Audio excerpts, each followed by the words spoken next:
حاضرین محفل، جیسا کہ آپ سب کے سامنے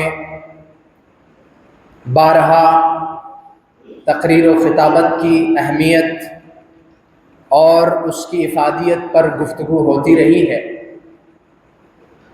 روز اول ہی سے خطابت کی اہمیت اور اس کی افادیت مسلم رہی ہے۔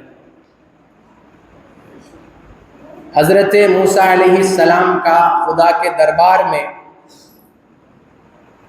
اپنے بھائی حضرت ہارون کے لیے سفارش کرنا اور دلیل کے طور پر ہوا افصح منی لسانا کو پیش کرنا،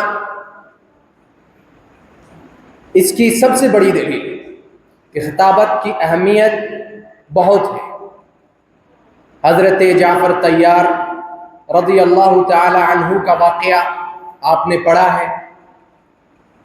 اسی طرح تاریخ میں بے شمار خطباء، ادباء ایسے گزرے ہیں جنہوں نے اپنی آواز کے جادو سے، جنہوں نے اپنے اچھے اسلوب کے ذریعے لوگوں کے دلوں کو فتح کیا ہے اور مردہ جسموں میں جان ڈال دی ہے۔